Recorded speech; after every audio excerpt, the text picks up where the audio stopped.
Ooh, we are back. It is fresh up in here in the High Key Studios. Welcome back. Hi, this is Cameron. This is Zelenny. Hi, how are you? We're High Key Book Club. We are. And Just like the name says. Yes. Right there in the background. What is this? Oh my God. Ooh, where have we found ourselves today, Zelenny? Right. This is the Trona Pinnacles or something.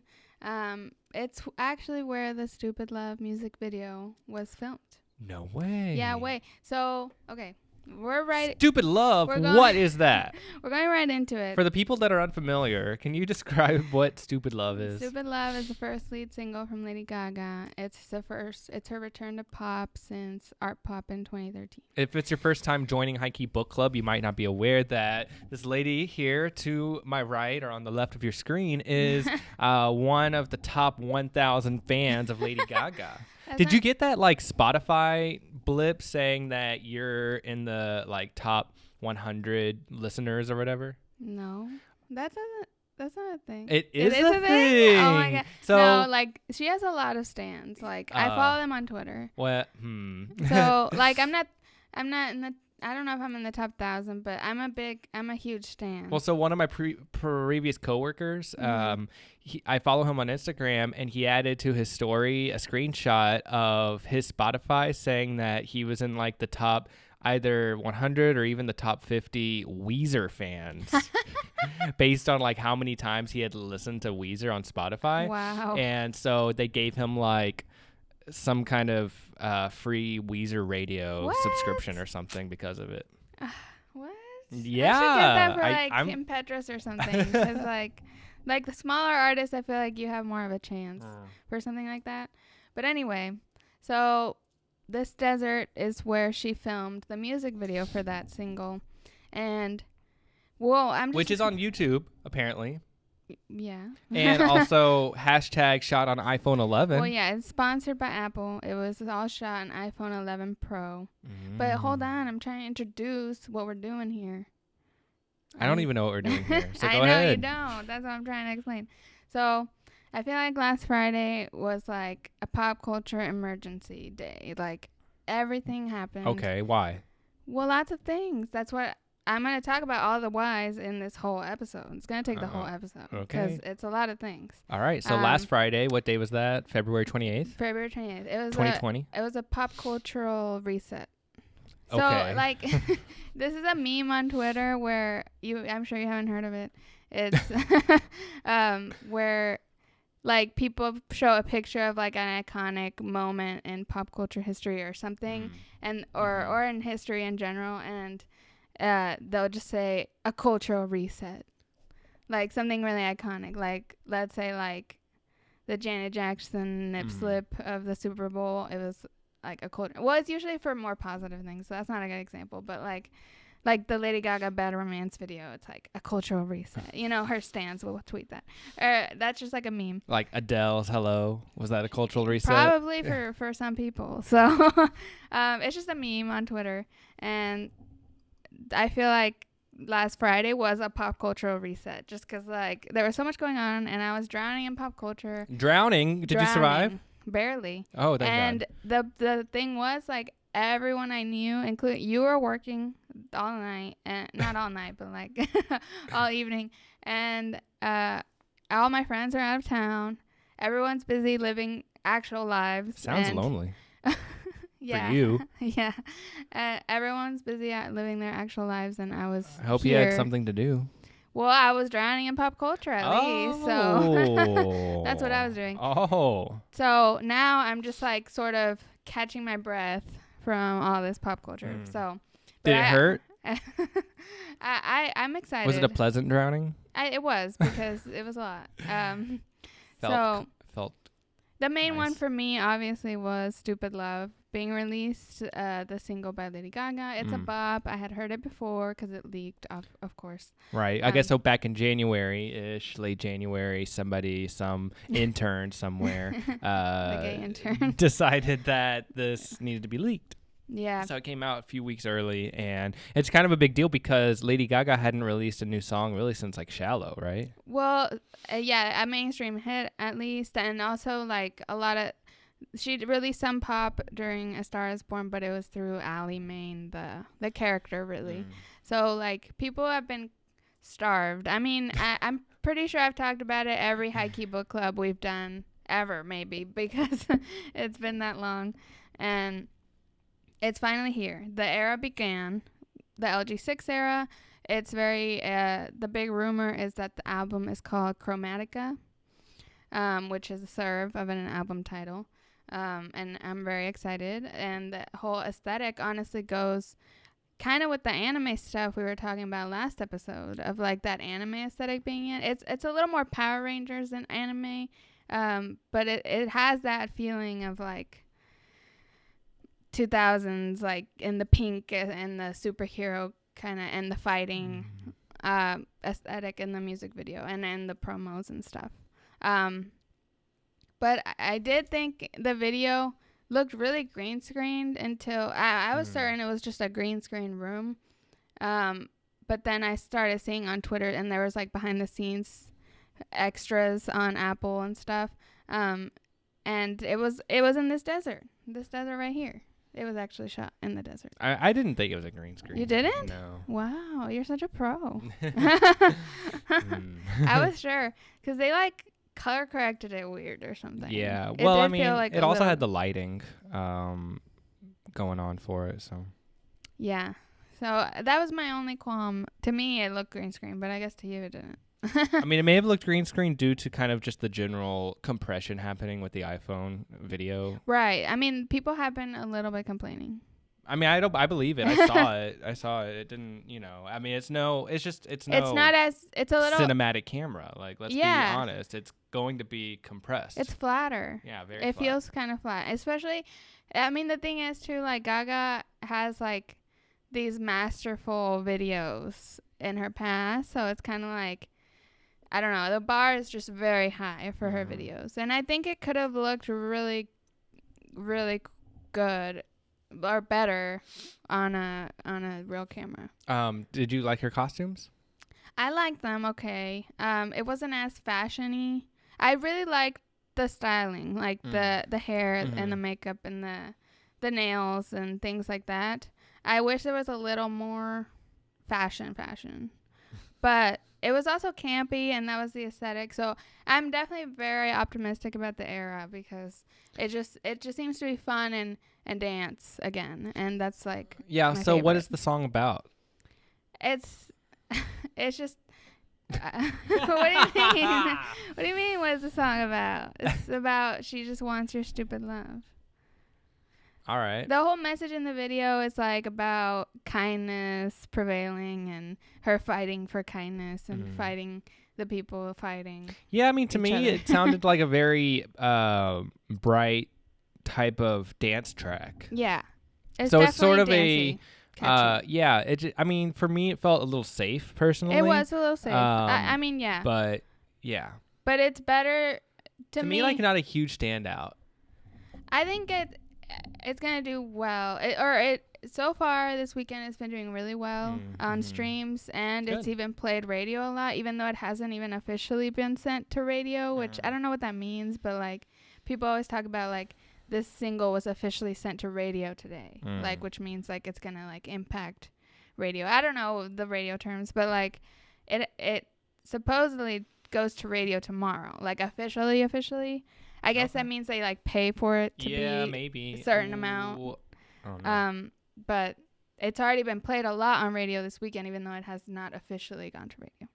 So it's doing well, and I think it's more about people being kind of starved of the pop, like dance pop, and being excited about it. And I mean, it is totally stuck in my head. I've played it a lot this weekend, and I love it. So I'm just excited for the album, because it's all supposed to be kind of upbeat, and that's my jam. Cool. I can't wait. That's going to be good. So any clues about when the album is dropping? April 10th is the rumor. 10th? So April 10th is the same day that the Final Fantasy VII Remake is coming out. Wow, that we talked about extensively last episode. Yeah, we learned a lot last time.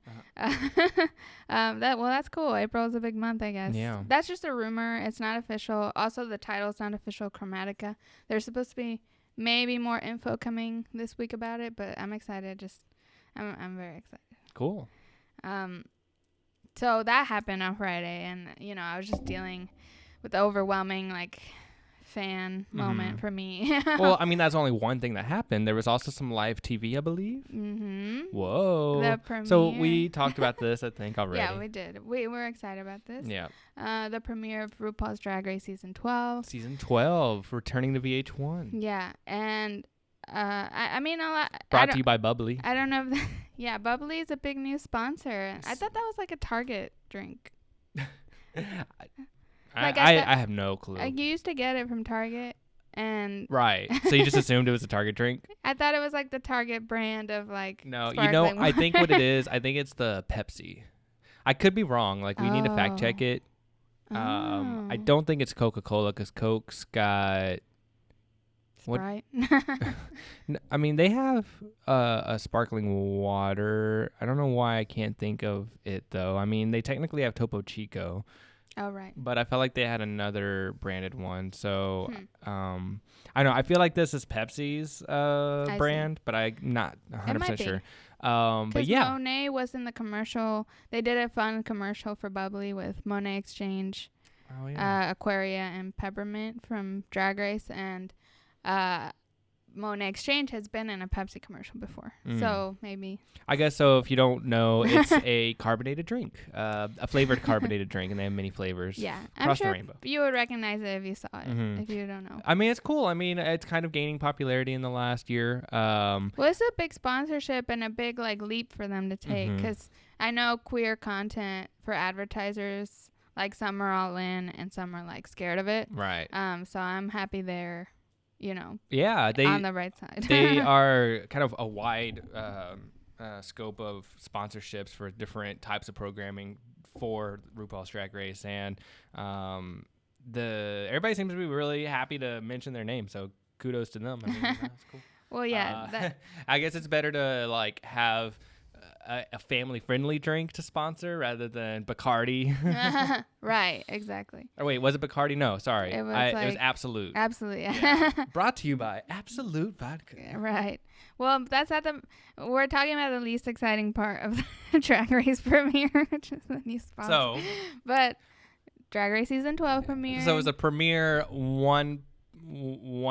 I don't know. Well, yeah, it was half a premiere. Yeah, so 0.5. They've done this once before, and if you're not familiar with Drag Race, they basically did a premiere with just half the cast competing in a full episode, mini challenge and challenge, and then episode 2 will be the other half of the cast, and then as presumably at the end of episode 2 they'll kind of join up and meet each other, and it's always a fun standoff moment because they get really close in that episode. The 7, it's usually 7 and 7 or 7 and 6.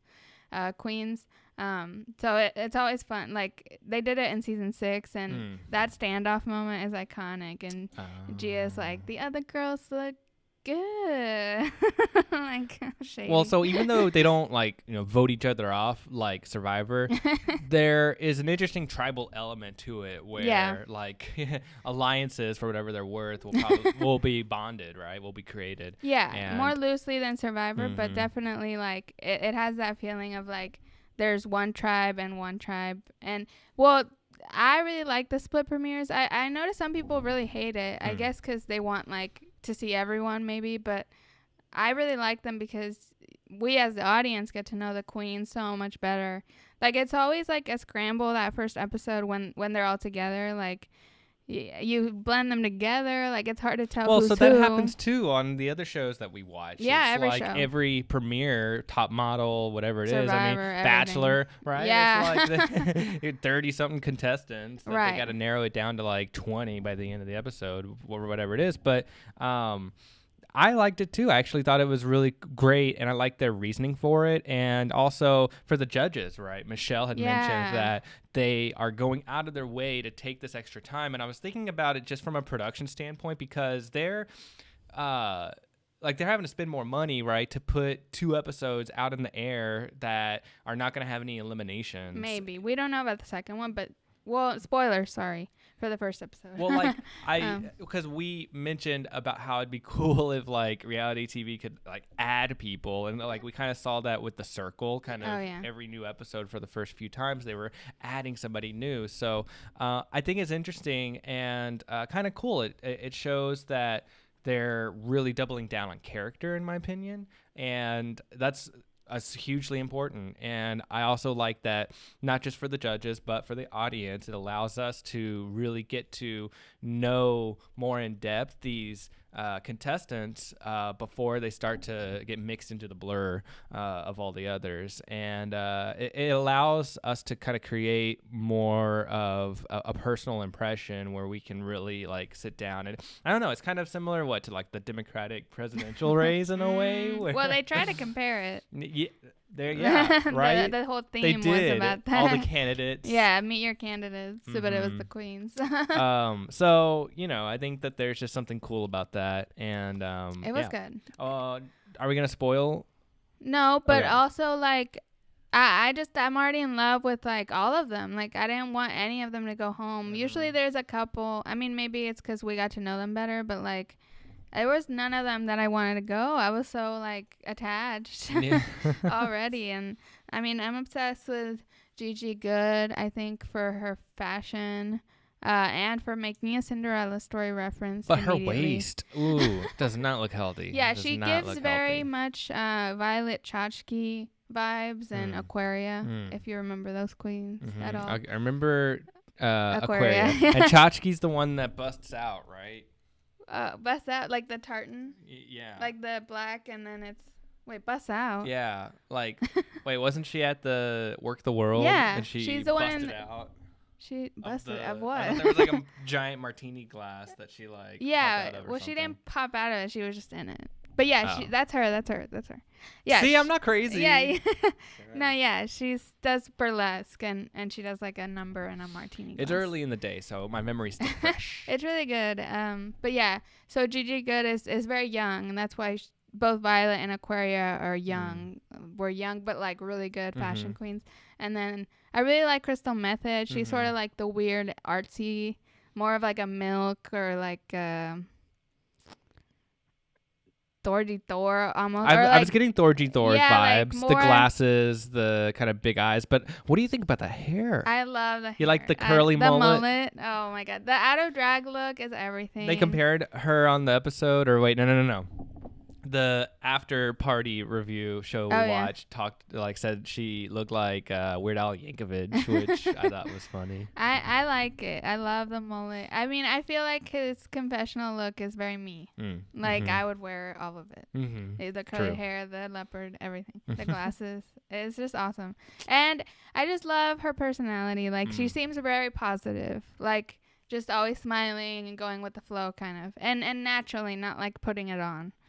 So I like her a lot. And then another big standout was Widow Von Du, who like the dancing, the twirling, like, wow. Yeah, so she's a plus size. She's a big drag queen, and she at first, like, I felt like I had a good read over her authenticity based on the confessionals or the interview segments, and she was how do you say? What do you mean? Or she was just kind of I don't want to say full of herself, but no, she came in pretty cocky, like right away, and I was like, okay, well, I hope. Very confident, I don't know. very like. Okay about everybody else. Yeah, and like I'm better than them, and she believes it. Like, historically, it's kind of skeptical that usually means that they're not going to be able to hold their weight, or, like, maybe. Well, I wasn't sure. I was like, okay, she's cocky, we'll see. And then And then she like turns out looks, she turns out dance moves, lip syncs, everything. Mm-hmm. So I'm like, okay, she deserves to be cocky. Like she should be. She cocky. did something I don't think I've ever seen actually What? on Drag Race, at least in terms of the performances, is that she looked at the camera. Yes. Oh, really? Yeah. Wow. So there was a swooping why am I missing the shot? The type of shot. It's a like crane? Jib shot. Oh, yeah, okay. crane.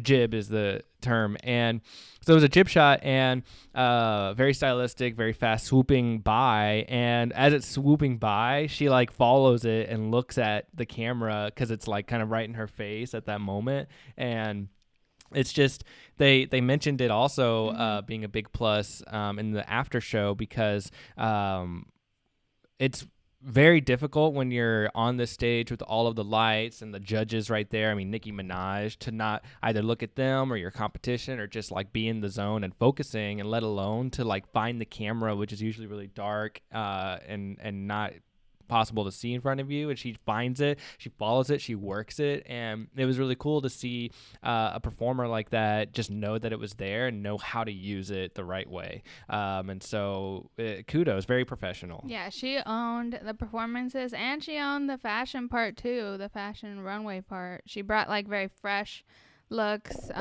but they were still very fashion. So she shocked everyone. She was kind of people had written her off a lot because of her promo looks were like not great. A lot of the other, the podcasts I listen to or recap videos, they usually judge like the fashion looks for like the promo shots and all that. And hers were always like at the bottom of people's lists of like, I'm not impressed by this look kind of thing. So like, that's why I wasn't expecting this, and she just turned it out. So I'm excited to see what she's gonna do. I'm excited for everyone else, honestly, too. That's so cool. Heidi in Closet is like kind of like a little busted, like look wise, but like her dance moves were crazy. She was the one flipping, like, she was and all that. really great dancing. I actually really like her commentary as well. Yeah, she comes off very real and true. She's the country ones always like come off. They're always like fan favorites because they're real. She needs a makeup tutorial. She needs to watch some James Charles or that's something. That's what Nikki was telling me. So no, I agree. Just like the tone was wrong. Right, and it was just kind of muddy too. Like she didn't choose any colors that popped. I feel like she could have, like the other queens do so much like bright colors and glitter and stuff, and she just kind of, her makeup was a little muddy. So what were you gonna ask me? What did you think of the big guest judge star? Oh yeah, I was so awesomely happy to see her. Usually the premiere of Drag Race has a big celebrity to guest judge. We've had Gaga in the past. That's all I remember because that's all I care about. But yeah, famous people. And this time was Nicki Minaj. Yeah. And she looked amazing. She was so snatched. She had a whole all red monochromatic look, and it was gorgeous. She looked amazing. She gave really good critiques. She gave really good advice. Like in Untucked, she talked about like fame and how like everyone sees your failures, and that's just kind of tough, and just to be prepared and, to know it's okay to be scared about it. Yeah, I'd forgotten how much I liked her. And as soon as like she just started talking, I just like, I really respect her. I think that she has found a really like hard to find sweet spot between her artist image and like how she actually is, like who she is, and her professionalism. And I just think that for, I guess, like, I don't want to say the type of art, but like for how she carries herself maybe in her art form, like, I don't know, she is able to also come off very professional, right? And it's just really cool. And she just seems really sweet, down to earth, and not like, like she's not cocky like about her status and stuff like that too. Well, I think it's an important moment for her because I feel like the past few years have been kind of rough for her, like finding mainstream success and also like just having like controversies or like being petty sometimes with people, like having little feuds or whatever, the Cardi stuff. I don't know what's up with that. I don't know anything about it. But yeah, so like her press has been kind of more skewed towards negative. So I think this appearance is good for her because I think people are reminded why they liked her or like seeing her in like a positive way. Yeah. So that was really good. And I was shocked. I mean, I wasn't like a huge fan. I liked her big songs back in the 2010s golden era. But I really liked her a lot. Good. I'm glad. So that was Drag Race. Yeah. Sorry we don't watch. Hopefully we covered it okay. Yeah, so we enjoyed watching but that. I'm excited for the next premiere. The guest judge is Robin, who is a big international star, kind of different from Nicki Minaj, but also a more of a decades-long artist. More a different generation, but huge. So anything else happen on Friday? More things. So sort of more news. Oh, you okay? Yeah, sorry. Some TV news, I guess. America Ferrera, now she's leaving Superstore. Yes. Sorry. And I'm shocked. Yeah, it kind of seems like that came out of nowhere. And it was like during Drag Race that I saw on Twitter moments during a commercial, and I was like, wait, what? Like, oh, why is everything coming at me today? So she's the star of Superstore on NBC, which is a show I'm a big fan of. And then she is also, like, she was the star of Ugly Betty, which is what I remembered her from growing up. True. Well, I remember her from Sisterhood of the Traveling Pants. Oh, there you go.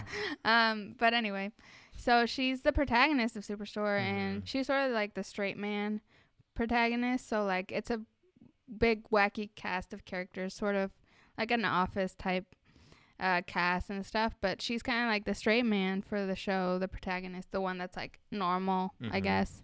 And it's just really random to me. Like right now they're wrapping up season 5, so she's gonna be in 5 more episodes. I was misinformed at first and thought she was just had 1 more episode left, which they haven't set up at all in the story. So I was like, how are they gonna do that? But it looks like season 5. Gotta be careful for Twitter. I know. They'll misinform you. I know. Season 5 has 5 more episodes left. It ends sometime in April. And April 10th, probably. Yeah, maybe. I'm assuming they're going to wrap up her story in these 5 episodes. I don't know if they're, like, scrambling or, like, they planned this and, like, she knew. But it's already been renewed. Yeah, so that was the strange thing, is that it had already been renewed for another season, and it's kind of in the late part of this season, so it just the timing does seem strange without really any, as far as I know, no good justification. No big reason, just her moving on for career. I mean, so is she like a mother now? Is that also part of it? I think she has 2 kids, and she was pregnant at some point during the show. It was written into the story, and it feels maybe like a Steve Carell situation where she's just like, I'm over it, I want to move bigger in my career. Maybe she has her eyes set on movies or something like that, or maybe she has some creative differences and she's just, maybe she has some HBO show that is being knocked on at her door. Right. So who knows, but it's odd and it's sad because I love that show. She is kind of a character that people don't like though on the show, so maybe I don't know. I couldn't handle the tweets hate anymore. Well, like, it's just weird how I have not seen one tweet referencing that. Like, I always see people hating on Amy, like, on the subreddit and stuff. And then right now everyone's, like, mourning her leaving. And I'm like, y'all are the ones complaining all the time. She just has, I feel like her character has kind of, it's hard to know who she is. Maybe because she is so normal and straight man sometimes. Like, it's hard. I feel like they give her weird personality traits at certain times. So maybe she's just annoyed too with like her character not having very defined. Yeah, I mean, and that's a journey. Very viable point, right? Because that was part of Jim Carrey's reason for wanting to kind of step away from the wacky comedy characters that he had been typecasted in for so long, because they didn't give him the type of like artistic range that he was looking to explore. So, I mean, it makes sense. And when you're kind of at that point in your life, you're probably looking for something new to kind of expand your legacy with. And that's true. Yeah, so it'll be interesting to see how they tie it up and how they move forward. I mean, to me, it has a very strong cast of comedians. I don't know how much longer it'll go. Like, I don't think it's not a Michael Scott situation where, like, he is the comedy. You know, he's, like, such a genius that he's, like, she's more of, like, an anchor to the show, like, a normal person to react to everyone's wackiness. And in The Office, it was, like, kind of the opposite. Like, Michael Scott was, like, the wackiness. So right. So maybe they'll get Steve Carell to come in. Oh, my God. That would be so full circle. What if he came in as Michael Scott? Yeah. Oh, my God. The new boss. Yeah. He's like, I had to move out of the paper industry. Yeah. Wow. Oh, my Go into retail. That's the ideal situation. It'd be pretty amazing. Yeah. So I was just shocked by that. And it was just on a Friday where I was drowning in pop culture. Nice. So what else is there? Another TV bit of news and drama-ish is... So, have you heard, where are you at with your knowledge of the drama around the Lizzie McGuire reboot? I'm nowhere. Nowhere? You don't know anything? No. You don't know that, like, production halted and stuff on it? I don't think I knew that. Well, no. So, right now, the original creator of Lizzie McGuire stepped away from the reboot because of creative differences. Okay. That was a big news a couple months ago. Okay. Not right now. On Friday, I saw that Hillary, I was going to call her Lizzie. Hillary Duff Instagram, like, this, like, text thing and was, like, talking about how I want Lizzie McGuire to deal with adult things and Disney Plus is just trying to force us to keep it under a PG rating and Hulu, please take us. Like, she was begging Hulu to take Lizzie. And I was just like, what the heck is going on? Wow. Like, oh my God, like, this is real. Like I don't know. I just figured it would get resolved behind the scenes, but like, it's just halted, like, straight up after that. The creator Terry Minsky left. Yeah. After they left, and Hillary Duff is, like, begging Hulu to take Lizzie McGuire. Whoa. Or pick it up or something, and I'm just like, which is weird, girl, because why are you doing this on Hulu Instagram? is also, like, majority owned by Disney. Right. So that's what I was. Are they fully owned by Disney? No, not fully. Majority. Okay, so Disney's like a part owner. So as far as I understand, the original agreement was like a 3-part type of three. There was like 3 main stakeholders that had a roughly even share. It was, as far as I think it was Fox, Disney, and NBC. I believe. And then that makes sense based on the content. Yeah, exactly. And then once Disney bought Fox, then that gave them the majority stake in Hulu. So got it. That's from my knowledge where it currently stands. And also, I think that part of the acquisition with Fox was to get FX, the FX network. And FX is, I don't know if you know about FX. Do you know? I know Pose is on it, and I watch Pose. I've researched into it a little bit, and it's a huge deal. It's one of the largest, most successful cable networks in the last kind of 10, 15 years-ish that has done a good job of distinguishing itself for original content, like high quality and consistently highly rated original content for cable TV. The FX network, and so they have a lot of different versions of FX now. I don't understand, whatever. And sorry. I moved through life. Sorry. And so now there's that big announcement that, now Hulu is going to be streaming FX. And really? Yeah, I didn't know that. Yeah. I'm excited because Pose is there, and I keep trying to recommend it to people, but like it's hard for them to watch. Oh, I see. Yeah, no. So it's on Netflix now, season 1, but there's a season 2 that's, yeah. So it's been. FX. I mean, they've been running commercials on it on regular TV, saying that like FX is now going to be on Hulu, starting maybe today, if I'm sometime in March. I mean, Hulu is really interesting. Hulu is. I think that it is really distinguishing itself with its content. That it just really has a breadth of content right now. I love Hulu, which is it's a really good competitor to Netflix. Which Netflix is kind of interesting how I was thinking about this the other day because they really like licensed a whole lot of content to promote their technology, and then that technology totally revolutionized the consumer experience, and totally changed it. And then so now you have all of the content that the original content creators that are like, well, we want to develop that technology now too and bring back our audience and get them off of the Netflix brand, which has been a slow roll, but it's happening. And I think Netflix obviously anticipated that by investing so much into original content so that they could try to distinguish themselves. But I mean, so far, I don't know. I'm personally not a huge fan of the Netflix original content for the most part, but I mean, there's some good stuff on there, but I really like Hulu. It's very diverse. Well, it's a good transition into, well, no, we're still only talking about the Lizzie McGuire thing. Like, well, not really, but it's just shocking to me that it's like publicly just like halted this far into like it being announced. You know, like usually when a show is like announced, it's like on Disney Plus, like trailer or like promos for like the streaming service, stuff like that. I figure that means like, you know, it's pretty far into production and like it's gonna come out, not like it might not be happening now, you know. Wow. It's just well, I mean, but it's true. Everyone wants it to be for millennials, and they're trying to make it for kids. But, like, kids don't want to see a 30-year-old lady hanging around, you know, right? Or do they?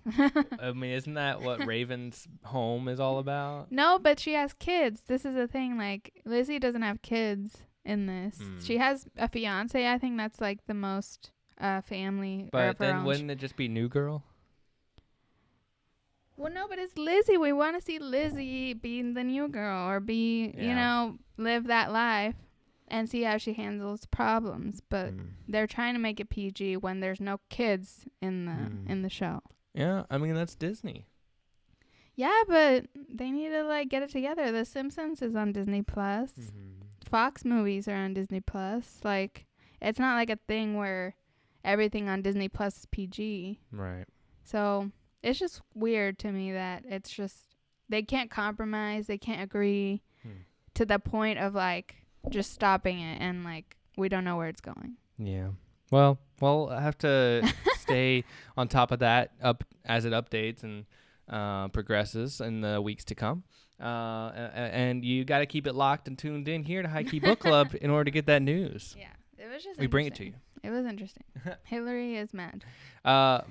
So, was there anything else on Friday? Well, I wanted to transition from what you were talking about Netflix to the Love is Blind finale, which has been all the buzz on social media. Really? That was last Thursday. Okay.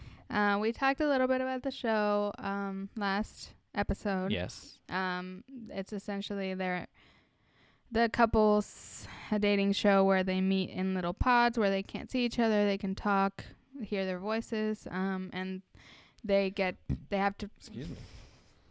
The goal. You cut that out, right? No. The goal is to propose and get married, and they follow them through. So they have to propose in the pods without seeing each other, and then the show follows them on a whole journey of like honeymoon, seeing each other, living with each other for a little bit, and meeting the parents, and then the wedding.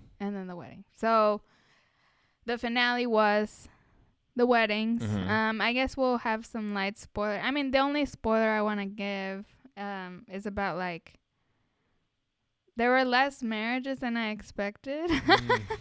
Even though at the beginning I would say there were more marriages than I expected. Well, then that's a good spoiler because even if just one made it, like, oh wow. Well, whatever. Yeah, so there was so at the beginning I would say like no one's going through with this, but like the way they edited it, it was just like at the end I was like they all seemed pretty sure, and then like some people just didn't make it at the very last second, so it was kind of nerve-wracking. It was like exciting. There's one couple that is really great and cute, and they were the last ones shown. Yeah, that's true. I like them a lot. They had the final shot too. It's a pretty good final shot. They're a couple that's still together. Yeah, apparently. But I don't want to say any more in case people are watching. That's a problem with Netflix. Like people binge at different times, so it's kind of like I don't want to be the bitch spoiling everything, but like don't be that bitch. I still hear a lot of people like discovering it and stuff. Did you like that was the song they had to sing on Drag Race? I love that. I love the song. It was stuck in my head earlier. Yeah. I'm the bitch. The way it is. We didn't talk about the challenge, but I like the challenge. I like that because usually they have a choreographer that they have to. Oh God! Ow. Oh no! Ow! Lena. Oh, Lena. That hurt. She grabbed on. She thinks I'm like a mountain. She climbed. She's like Mufasa. Oh my God. I'm sorry, Lena. I apologize. Ow. Anyway, so yeah. She what was I saying? That normally there's a choreographer that they have to like learn this choreography from and all that, but and the it was cool that calls them stupid, basically. But it was like an interesting type of experiment where it's like they had to make the choreography themselves, and so it ends up creating, I think, a interesting more conflict because they have to decide who's going to be the leader, who's going to take on the responsibility of doing these things. And we saw a little bit of light drama happening from that and the shade. But I also like that they had to make their own verse, right? So they had like the template song and the chorus, I guess, and then they just had to each have their own verses. And it was really appropriate to have Nicki Minaj there to critique them, right? Because they were kind of rapish verses. It was more like the challenge was inspired probably by Nicki. Yeah. Good point. Yeah, because like the Gaga challenge was like a dress up like Gaga challenge or whatever. But yeah, I liked it a lot. The song was catchy. Lena, don't be scratching. Yeah, this is our life. This is our life right here. Yeah. So yeah, the challenge was great. So, but what'd you think of the Love Is Blind finale? It was the episode that kept my interest the most. I'll say that. Was the one episode you watched? Yeah. And it was good. It was good. It was really interesting and really awkward, right? It was awkward. It was a mess, but it made for good TV. Yeah, like I'm not going to spoil really anything by saying that some people said no, right? Right. And I guess they had a rule or something where it was like if you decided to accept the proposal, get engaged, that you unless you had something dramatic like that other couple, right. Where it was just obviously not a click, which that guy was insane. So, makes sense. But like I felt like Carlton, right? He was interesting because what spoilers for like episode 3 or 4? Yeah. So he was a character that by nature, like his personality is vain in a way, or it's very based on visual appearance, and he was very much about how he looked, how he was well dressed and groomed, and that was his whole MO. And so it was an interesting concept to like put him into in that regard. And I think that while he was in the pods, it was easy for him to maybe like shed some of that away, but then it just came immediately back out of the pods. And so anyway, I don't really know why I said that, but well, it seemed like they had some rule, or like maybe they didn't get paid unless they made it to so like the rule was they had to like get to the altar of their wedding, and then from there just say yes or no, like I do or I don't, which is that money shot that we know about in reality TV, where like this ultimate like decision kind of thing is made, and it's a big climax. They build it up that way, and then it was just really strange. Just to see people like at the altar deciding. Yeah, and like it's got to like be that's your decision making when you say yes to an engagement, not when you're at the altar. It's bizarre. And then the humiliation was gut wrenching. Well, because there was like family and friends there. And it's like for the ones that say no, it's like, God. And just like how from a personal level, certain people decide to put their hearts on the line here. And after they said their vows, after they just said I do, and literally like moments earlier or the night before, them being like, I love you so much, I can't wait to do this. Right. And that's what I was confused about. That's why at the end I was like, they're all gonna say yes because they're all acting like I love this person, you know, like. I'm telling you, there was one couple though I was living for. Like it was good TV. The one couple that didn't make it together. The ones they showed first. Okay, yeah. Oh, it was so good. So if it was all worth it for that. Yeah. So. Oh god, they were good.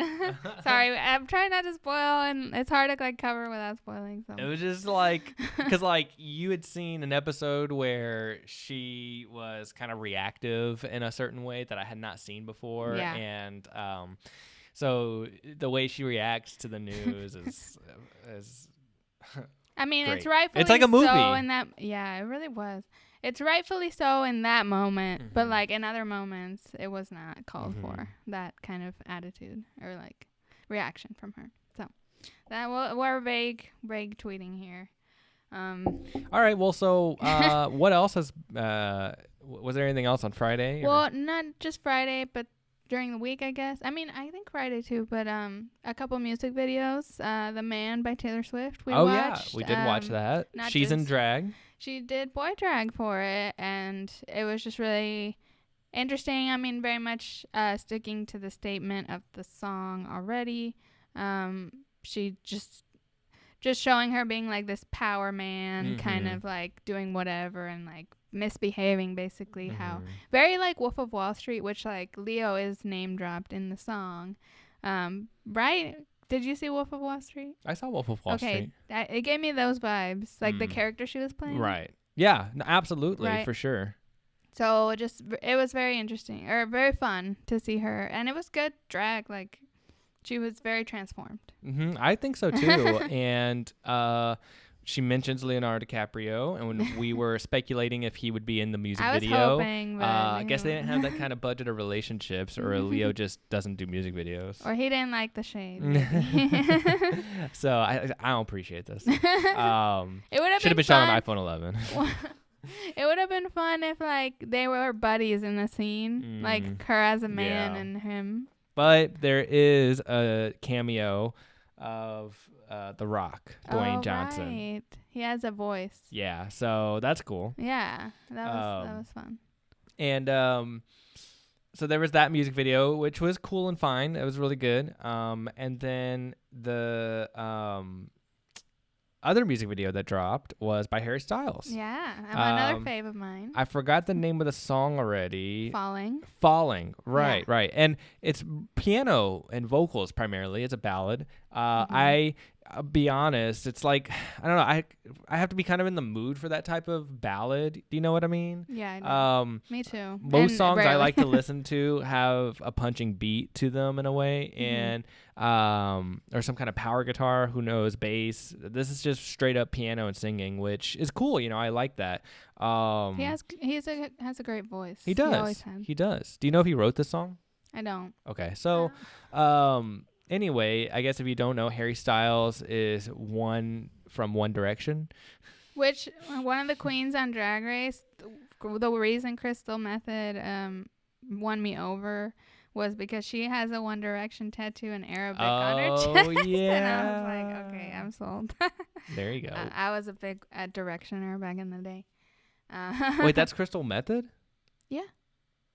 No. With the mullet. But Crystal Method isn't the one that has the tattoo. Yeah. Oh, okay. I was mistaken.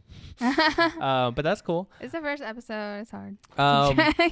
So this music, what was your just gut impression? I was excited because I saw it first by myself, and I was excited to show it to you because technically it was just very, very cool. Yeah. For a music video. And so it's kind of like Shape of Water meets Formation by Beyonce. Oh, okay. Which Formation is the name. Formation was the name of that song I think I had mentioned in a previous episode. I couldn't remember the name of. But okay. For some reason it just came to me like that just now. So anyway, that's what I thought of it, like Shape of Water, the movie that won Best Picture a couple years ago, meets Formation by Beyonce, just because of how water is a central theme and material used in the movie. Yeah, it's a very beautiful aesthetic, very Renaissance, like Victorian, I guess, like that romantic, which is very his style, and he has like also like a lot of rings, and it's very like luxurious. He's wearing like chiffon type like sheer fabric. It's very romantic, but the whole time like so he's in a room. He's in a small, like 10 by 10 type room, big ceiling, and then, it starts out just normal, him playing this piano in a room, and then slowly water starts flooding into the room. Yeah, and it just rises and rises, and then it covers him, and he's still like it doesn't miss a beat of like lip syncing even. Right. And he's just like underwater, and the lighting is beautiful. Like it's not like dark, it's like you can see everything underwater, and I was just shocked, like how did they film this? Like how many takes, like for sure. And it's so complicated working with water that way, where it's like absolutely, it was like a seamless take of like the water rising above him and like him looking up at the camera. Is like couldn't shoot that on iPhone. No. I guess not, but it was beautiful. So if you like cool techniques in video, that's a great one. Yeah, I definitely, just it really does what music video is supposed to do, I think, in my opinion. It's a very loose experimental art form that is meant to kind of enhance this music, and I think it does a really good job of that in a very artistic and abstract form. Yeah. So that was cool. It also, I think, dropped the same day. It was hard because Stupid Love dropped, and I was like freaking out over that, but there was a couple other good stuff coming out. Yeah. So I was really impressed. I mean, I've liked what I've heard of Harry Styles' music so far, and this video is pretty awesome. So I'm looking forward to listening to more of his work. So there is a piece of media that I've been excited to talk about. What is it? You can think of it. You know it. I do? Yeah.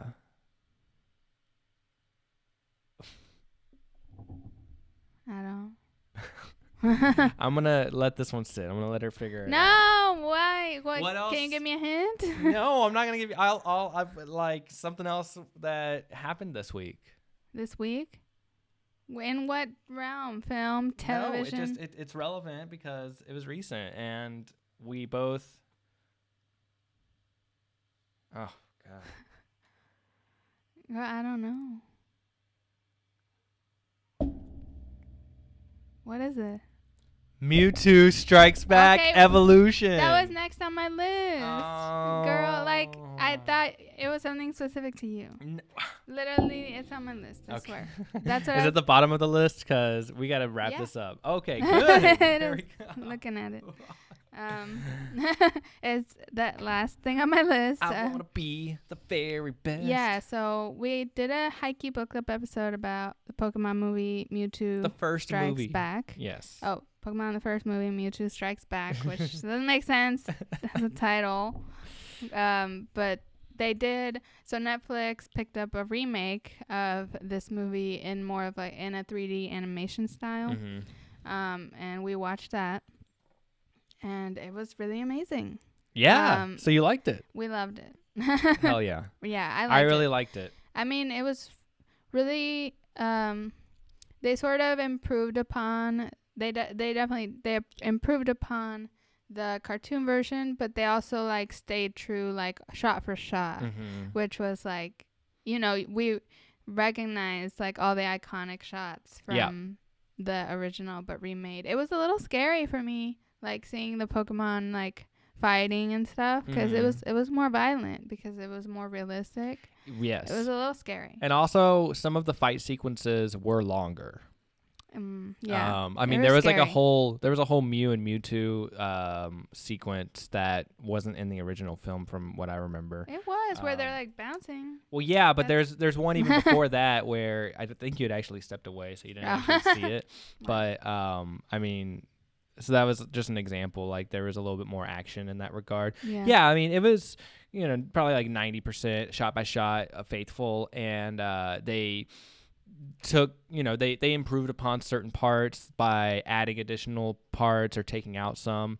And one of the big parts that I appreciated about it was that there are some unexplained kind of inconsistencies in the original movie from a plot perspective that they really just hunkered down and kind of found all of those gaps and filled them in very appropriately. A little bit. They didn't really fix the end. They didn't. It's the same. The same, just change of heart by Mia too. Like no real weakness found. The way they tried to, what I noticed was that they added like living things, right? Oh, yeah. That wasn't in the original movie, You're right. I don't believe. We're all living things. Yeah, that was like living beings. One of the things that they, and this is unlike the original movie, which I don't know if it works for it or not. It just works for being children's media, is that they like repeated the same like phrase over and over for a lot of them, being like, copies in the originals. Yeah, so it's still a kids movie. It's shot for shot. Any Pokemon fans or fans of the movie, I think, should check it out. We enjoyed it. Yeah, as big fans. Really fun. One of the things that, I mean, not really a big spoiler, but there's a scene where Team Rocket dresses up in drag to go and take Ash and his team to Mewtwo's palace and through the storm. And in the original Pokemon movie, it was a Viking. It was like a Viking little ship, and they dressed up as Vikings to take them. And I don't know why they exactly chose to change that. It's interesting. Maybe because like in the original, for some reason, they thought that Vikings, like Americans, would get that or something. But for some reason, I felt like they decided to ultra Americanize this version with instead of it being Vikings, it was like showboat, like musical, very very much more like clearly American and not like a just random Swedish like folklore type of thing. There's no music though. Vikings aren't folklore though. I should be careful, huh? Right. There's no. There is music. They have like a whole like song that they sing when they arrive up. Yeah, they do. And they didn't have that like in the Viking one from what I remember. Not like a full number, but like a song. Yeah. Yeah, you're right. I mean, it's just very showboat like style. Right. It's a Lapras instead of the Viking boat. And you were mentioning that it was kind of like they evolved from the Magikarp submarine that they always had. Well, yeah, because it was they incorporated a new vehicle I hadn't seen Team Rocket have. Mm-hmm. Like they have the Magikarp boat, or sometimes the Gyarados submarine too. Right. But I hadn't seen a Lapras boat. Which is kind of interesting because eventually in the Orange Islands, Ash has a Lapras that they get around on. But so that was different. They brought in, to me, the most important part that they added in to stay true to the story is the opening sequence background of Mew, the scientist discovering the fossil and all that. The American... We all know Zelenny loves her exposition. It's my favorite part. And the American cut of the original movie cut that whole part out. Yeah.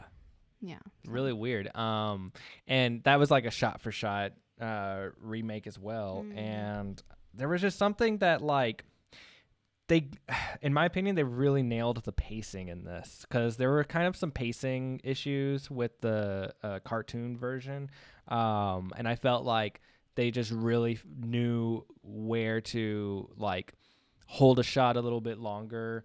And I remember when they first like show the Mewtwo creature inside of the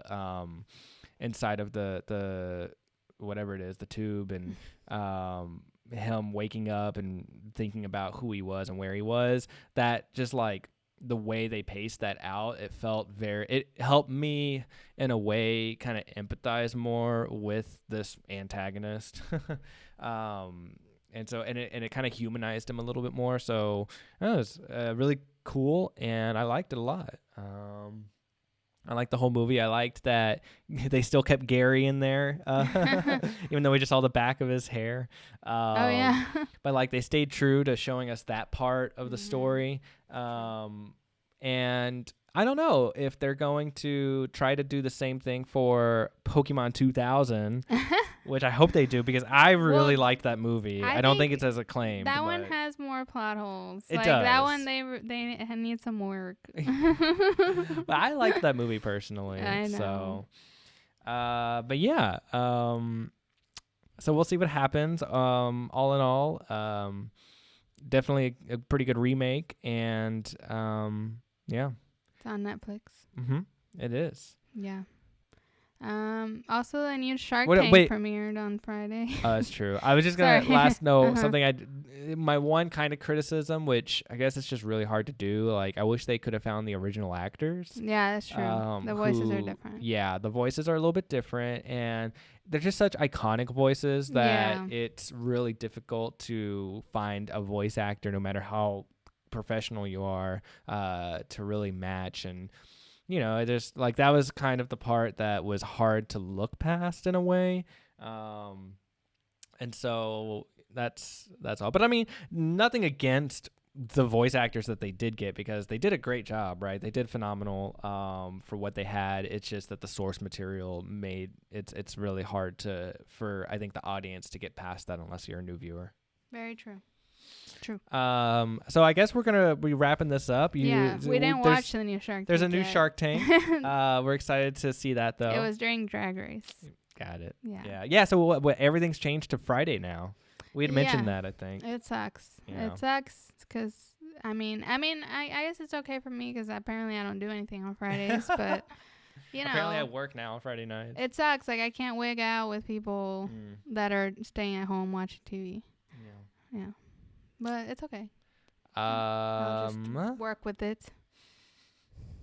Yeah, well, I guess that's it for this episode. We've had a pop culture reset where we'll see how things go. It feels like this was a turning point. Oh, you know why I think, though? I think there's a reason for this. And you study economics, so I might ask you this right now. Right? Yes, You were an economics student for a second. Correction, economics dropout. Do you think all of this stuff is happening because of its tax return season? I mean, I had a theory that like Bachelor premieres in January because there's nothing else on TV, and like people in the winter just want to stay at home. And that's part of why they also make it really long. But well, I feel like tax return season, like everyone's invigorated from getting like a tax return.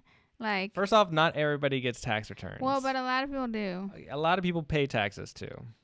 But a lot of people get a tax return. Well, that explains why right now everyone is doing charity. Well, so I think that there is something to that, and maybe the only reason it clicked for me, like, I don't know if this is like a thing or it's like a secret thing, but like it clicked for me because one of the charity ads or whatever I saw was like, put your tax return money to good use, like literally spelling it out. There does seem to be a lot of charitable activities happening this time of year, which I don't know so much about the cycle of that. It's very interesting. It just feels I guess like you're right. Right now it feels very like, you know how we have years of like economic, like recessions, and then what's the opposite of a recession? Booming economy. I don't know, but like right now feels like a baby version of like the opposite of a recession, just as part of the year. And I feel like the recession's like in December of years of 1 year. Right now it's like the peak of the economy, and then December's like the recession of a year. How I was going to answer your question was that I think it has to do more with just kind of ramping up for the spring season. Right. That's what I think. Because really, like, summer is the huge market for media, and so it's like this is that time where you get your kind of audiences sort of primed and warmed up for the exciting media that you plan to kind of push out for the summer experience. So yeah, it's just interesting. I was like, is it because everyone's invigorated from tax returns? Like, I don't know why everything's going on so fast, and like everyone's excited about everything. Yeah. which is good. Yeah. I mean, I don't know if the election year has something to do with that too, but you've also got this election year, and you've also got the Olympics coming up, the Summer Olympics. So that'll be exciting, kind of. Just gymnastics. That's the only part. You don't like pole vaulting or whatever it is? That's gymnastics. Yeah. Oh, no, it isn't. No, like track. And I'm forgetting the name of that one where, like, I just remember it being, I had never seen it until I just tuned one day into the Olympics some years ago, where they, is it called vaulting? I can't remember, where they like hold this really heavy rock or something, and then they spin around really fast and try to chunk it as far as they can. Like disc throwing, or like. There's a specific name for it. And it's not like, vaulting. It's like, I feel like it's like a Belgian tradition or something like that. No, yeah, I know. They did a top model photo shoot about it once. It's like such a strange sport, but like it's a big deal. Yeah, it is. And I mean, there's an interesting, I've like barely looked it up before, but there's like a weird kind of like courting type of tradition, I think, when it comes to like rock lifting and rock throwing. I don't know much about it, but yeah, like, because, you know, it demonstrates strength and all of that, but Let's see how far you can throw.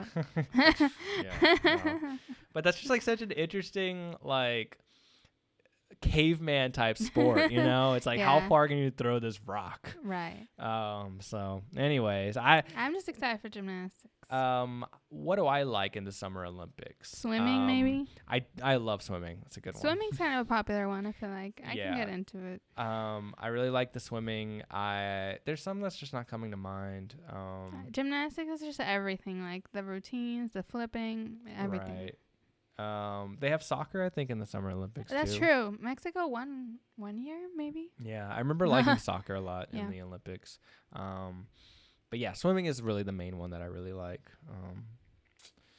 So yeah, archery, it can be kind of fun. So, you know, with my new job, I record sports, and I had to record the Big 12 swimming and diving championship. So the Big 12 is a conference of schools. Do you know about that?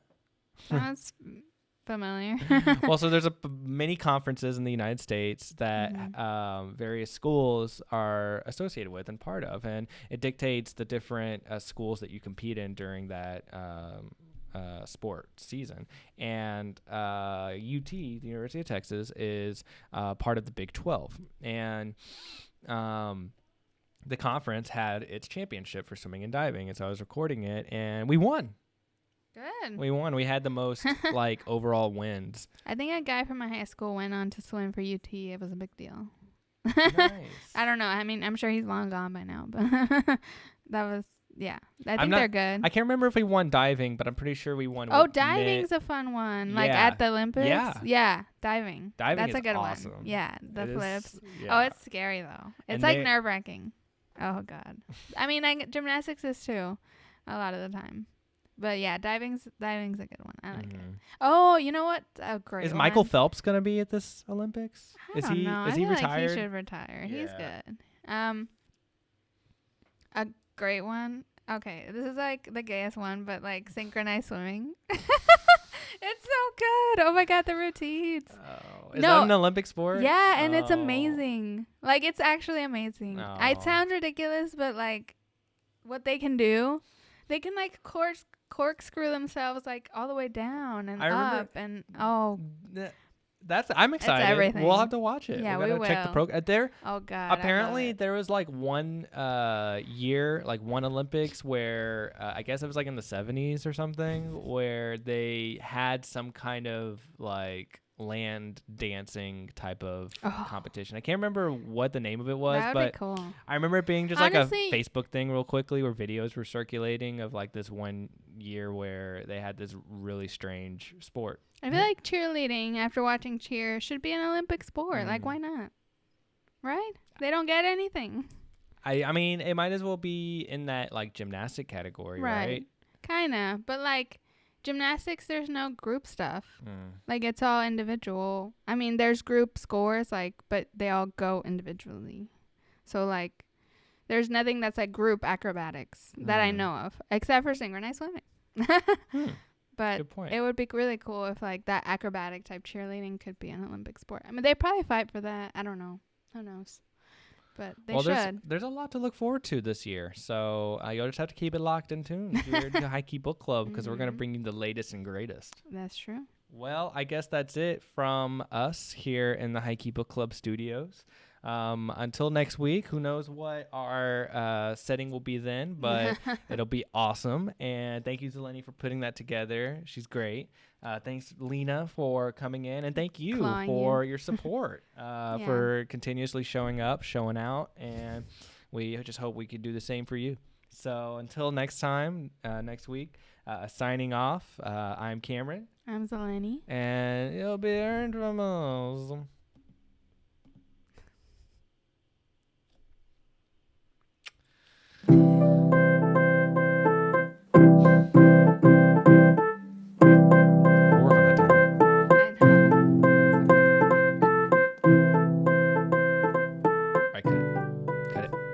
Cut, stop!